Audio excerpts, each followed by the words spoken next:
Hi and welcome to another Watch Geek video. Today we'll be doing a tutorial for the G-7800 and the module 3163 that's beating inside.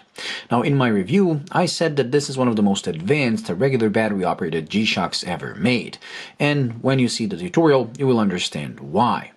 Now, just like in all my other tutorial videos, in the description you will find a table of content with time codes, so you can jump to specific parts of the video or functions of the watch. However, I would advise you to watch the whole video the first time, just so you get acquainted with all the functions that this watch offers.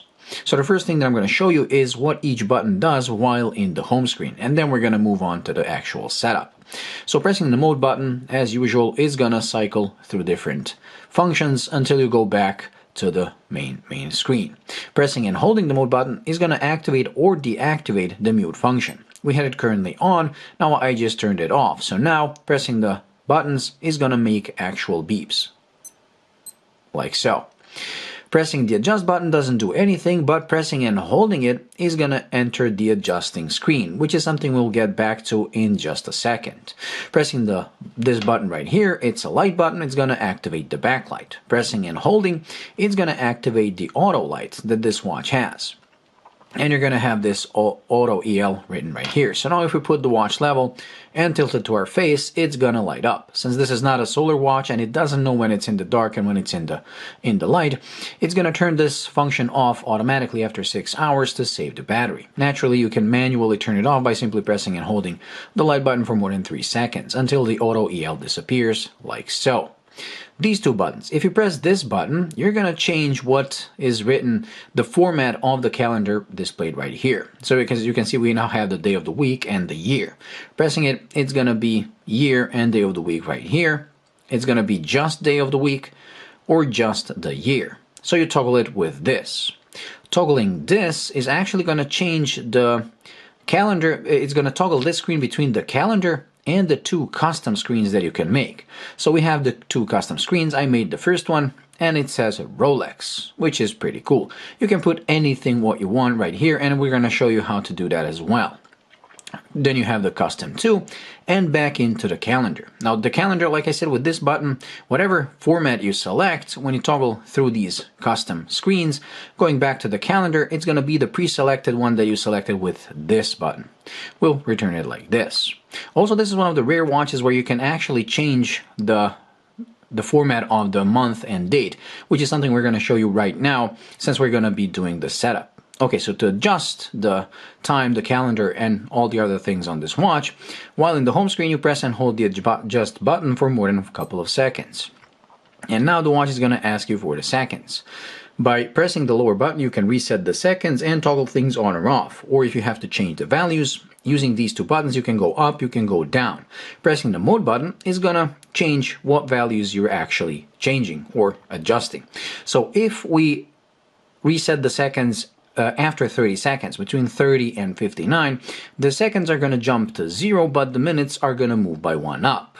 If, however, we reset them before 30 seconds, between 1 and 29, the seconds are going to go to 0, but the minutes are going to stay unchanged. So let's reset them now, and as you can see, you're going to see that the minutes are going to go to 20, like so. However, if I reset them now, because it hasn't reached 30, so it's up to 29, the seconds are going to go to 0, but it's going to stay at 20, like so. Once you've adjusted the seconds or synced them to the atomic clock, you can press the mode button to see what other things you can adjust. And the first thing that the watch is going to ask you is the DST or summertime. So this is where you toggle the summertime on or off. Currently we're observing winter time here, so the DST is off. To turn it on, you simply press the lower button and the hours are going to change accordingly, as you can see. Pressing the mode button again takes us to the selection of the home city. Now this is very important to set up correctly because all the times in the world time function are calculated based on the time of your home city. And now you can go east and west with these two buttons. You don't have to find your exact city, only the city that is in the same time zone as yours. And what I love about this watch is that it actually shows you what the time difference is compared to GMT. So it's pretty easy to find which city is your home city. Once you've selected the home city, pressing the mode button again, the watch asks you for the hours. And now you can go down, you can go up, and you can also speed scroll by holding the button, like so. Let's go back. Pressing the mode button again, it's going to ask you for the minutes, so the same. You can go down, you can go up, and you can speed scroll. Pressing the mode button again, the watch is going to ask you whether you want the 24-hour format or 12-hour format where you have the AM and PM indicator. So if you press the lower button to switch to 12-hour, you're going to have 5 PM. If you like the military time more, you press it again and it's going to go back to 24. It's now going to say 17. Pretty simple. Pressing the mode button again, it's going to ask you for the year. Now again, you can go down, you can go up, and you can speed scroll if that's something you need to do. Pressing the mode button again, it's going to ask you for the month. So now you can move the month down and up, and also speed scroll, and pressing it again is going to ask you for the date. Again, you can go up, you can go down. The day of the week is calculated automatically, so the watch is not going to ask you that. Pressing the mode button again, the watch is going to ask you what format you would like, and this is pretty cool because all G-Shocks usually have the US system where you have the month and date, so month and date, but the rest of the world usually uses dates and month. But this watch doesn't just offer you to cycle between these two, it actually has a lot of these options, so we're just going to cycle through them with this lower button. You're going to have the system displayed here, and it's going to be displayed here how it's going to look on the screen. So now we have the day and month, which is how we in Europe use the calendar. Pressing it again, it's gonna tell you the day of the week and date. Pressing it again, it's gonna tell you the date and day of the week like this. It's gonna tell you even the month written in letters and the date. And it can do it reversely, so the European where it's 24th of March. And back to the system that was by default. So it has really a lot of options that you can adjust the calendar really however you want. Pressing the mode button again, the watch is going to ask you for the flash function. If you turn it on, the watch is going to flash. It has these little LEDs that flash when you change the modes, when the alarm goes off, when the timer reaches 0, and when the hourly chime is on. We're going to turn it off. And it has the LEDs in different colors, so it's a pretty cool watch, although the actual backlight is done the proper way. Okay, pressing the mode button again, this watch actually offers you the selection of the font used on the upper and lower screen, because as you can see it's a full dot matrix display. So this is type B, which is a thin font, and by pressing the load button you can select this, which is the thick or bold font. I prefer this one, so we're going to leave it like this. And pressing the mode button again, you can actually change the contrast of the screen. It goes up to 7. So if you drop it down to 1, you'll see that the screen looks like the battery is getting pretty low. And you can go up to 7, but at 7 you can sometimes get this ghosting effect. So I find 4 to be the best compromise between high contrast and almost no ghosting effect. Pressing the mode button again takes us back to the seconds.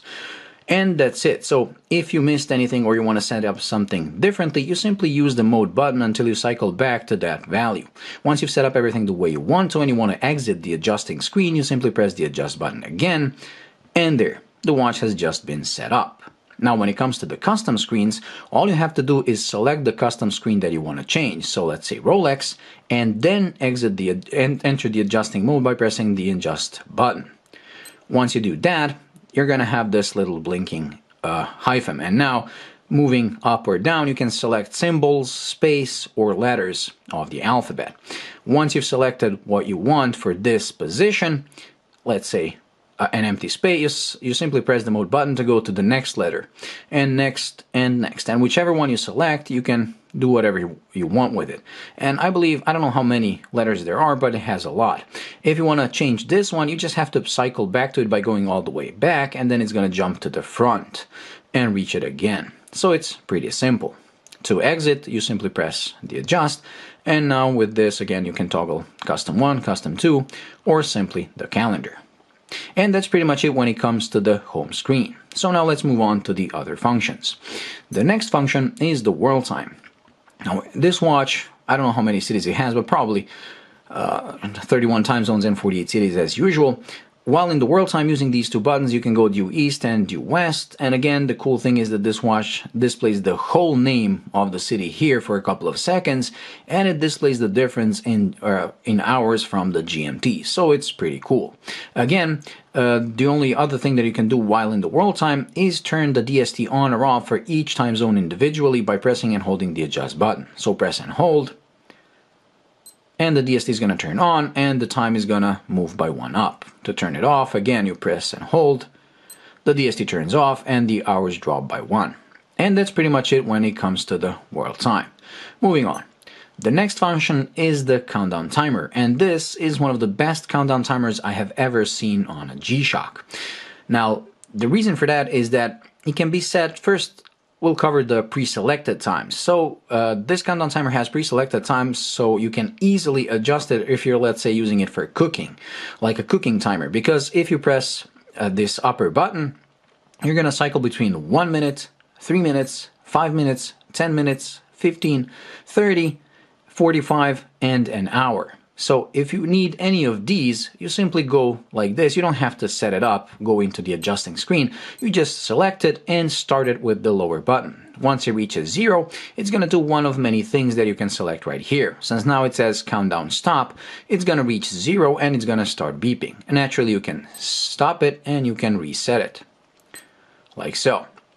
Now, naturally you can also select, adjust the timer to any value you want between 1 second and 24 hours. To do so, you have to toggle between, cycle through these until you get to the custom timer. And that's this one, timer custom. Once in the custom timer, if you start it right now, it's going to start from 23:59. Again, you can stop it, you can reset it. Now to adjust it, you press and hold the adjust button, and now just like the main time, you can change the hours. Pressing the mode button, it's going to ask you for the minutes, and pressing it again, it's going to change the seconds. And again, you can go up and down, and you can speed scroll.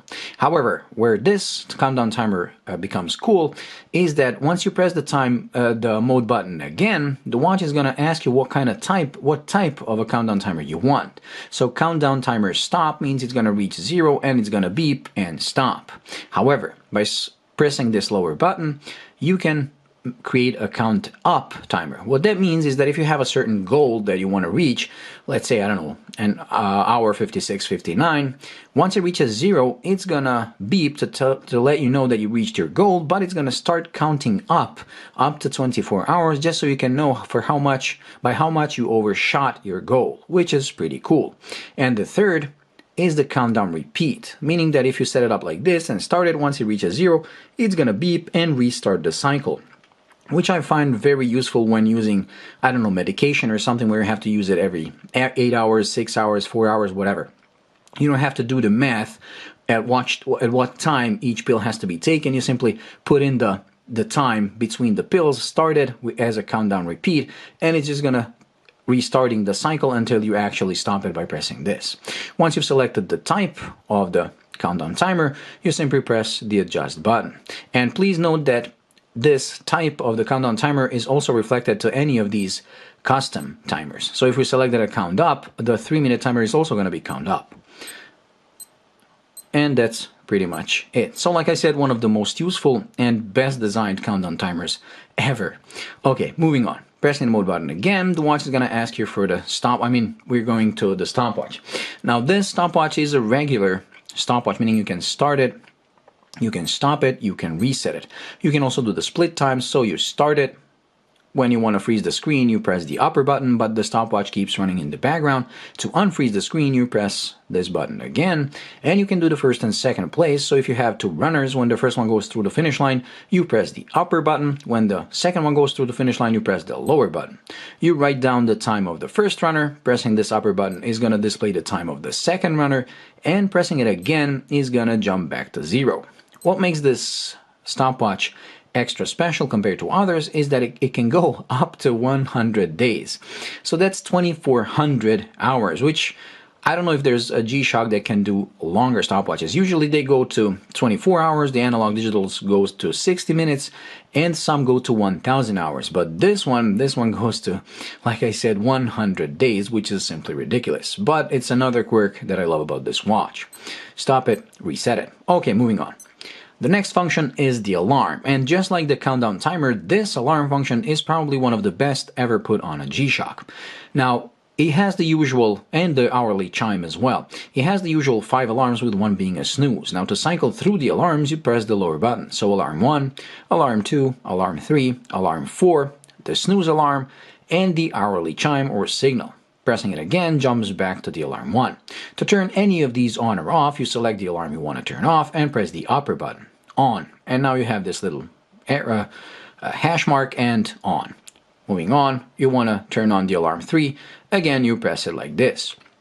And as soon as you turn any of the alarms on, you're going to have this little ALM symbol right here. If we select the signal, you can again turn it on or off. You're going to have the little symbol displayed right here, the SIG. Okay, and now each one of these alarms can not only be set up to any time you want, but it can be a one-time alarm, a daily alarm, or a weekday and weekend alarm, which is something I've never seen on a G-Shock. So to adjust the alarm, even if the alarm is turned on, as soon as you start adjusting, it's going to turn itself on. To adjust it, press and hold the adjust button of the selected alarm, so in this case alarm 1. And now, the watch is going to ask you for the hours, just like in the countdown timer. You can go down, you can go up. So let's say we select it like this. Pressing the mode button is going to take us to the minutes. Again, you can go up, you can go down, and let's say we selected 3:55. Pressing the mode button again, it's going to ask us what kind of alarm we want. So now we have a daily alarm, meaning that it's going to be repeating itself every day at 3:55. Pressing this, it's going to take us to the once-time alarm, meaning that it's going to ring tomorrow at 3:55 a.m. and it's stop. It's never going to repeat itself again. But you can also set it up as a weekend alarm and as a weekday alarm. And each one of these alarms can be set up independently, meaning that you can set up one alarm for weekdays at, let's say, I don't know, 5 a.m. or whenever you get up for work, and then have a weekend alarm set up for, I don't know, 8 a.m. because you want to sleep over a bit more. So this is what makes this alarm function pretty cool and pretty unique in the G-Shock world. Once you've selected what kind of alarm you wanted, you press the adjust button, and that's it. Alarm 1 is going to go on at 3:55 only during the weekends, so Saturday and Sunday. Pretty cool.